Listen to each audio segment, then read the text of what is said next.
अब हम कुरान कुरान कुरान कुरान कुरान कहते हैं, मगर मेरे भाई खाली कुरान कहने से नहीं काम चलेगा।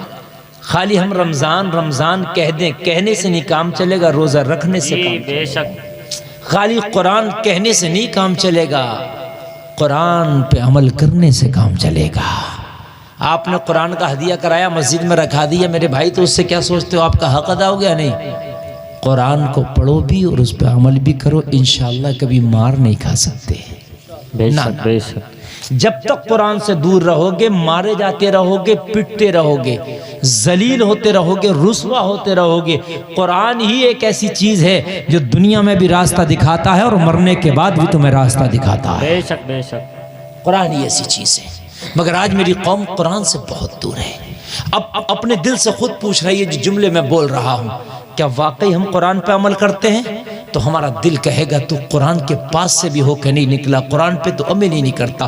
कुरान में है 5 वक्त की नमाज पढ़ना है, नहीं पढ़ते। कुरान में है ज़कात देना है, नहीं देते। कुरान में है रोज़ा रखना है, नहीं रखते।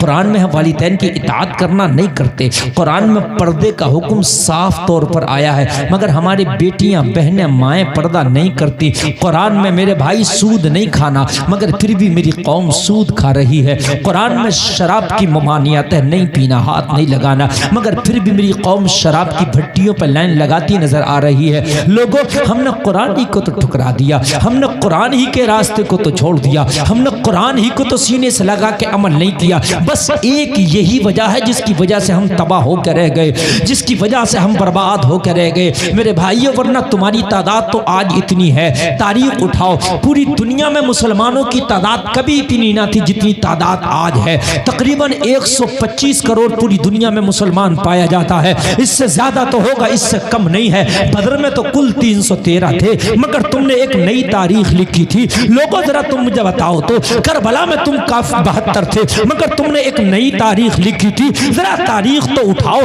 तारीख का मुताला तो करो, पता चलेगा। कभी भी तादाद की बुनियाद पर तुम्हें कामयाबी नहीं मिली है। लोगों जरा गौर करो, जब जब तुमने कुरान को अपने रहनुमा बनाया है, जब जब तुमने कुरान का दामन पकड़ा है, अल्लाह ने तुम्हें कामयाबियों से हमकिनार कर दिया है।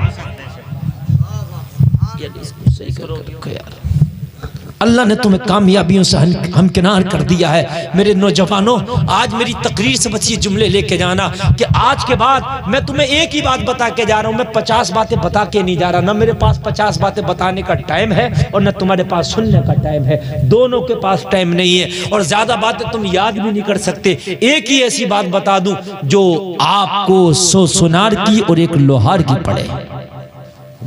एक ही बात मैं आपको बता दूं, सिर्फ आज के बाद जलसे से उठना तो ये सोच के उठना कि कुरान को अपना हम रहनुमा बनाएंगे, इंशाअल्लाह कामयाबी मिलेगी। सिर्फ कुरान को, बस और कोई सबक नहीं, सिर्फ कुरान। और अगर तुम्हें नहीं पता कुरान में क्या है, किसी मौलाना पूछ लो, हजरत ये काम करना, कुरान क्या बता रहा है इस काम के लिए? बस सिर्फ कुरान। जिस दिन तुमने कुरान को खुदा की कसम अपने आगे कर दिया, दुनिया तुम्हारे पीछे हो जाएगी। आज तुमने कुरान को पीछे कर दिया, इसलिए दुनिया तुम्हारे आगे है, तुम कुरान के पीछे हो। तुमने कुरान पढ़ने वालों को भी पीछे कर दिया, उनकी भी हैसियत नहीं है। आज डॉक्टर, मास्टर, इंजीनियर को आदमी बहुत हाई फाई इज्जत देता। मेरे भाई, ये कुरान पढ़ने वाले बच्चे, हाफिज कुरान, आलिम कुरान, इनकी हैसियत बहुत ज्यादा है। जब तक ये मदरसे में पढ़ते हैं ये मेहमान रसूल हैं, और ये पढ़ के निकल जाएं तो ये नाइब रसूल हैं। इनका जाना भी लाजवाब है और मदरसे से आना भी लाजवाब है।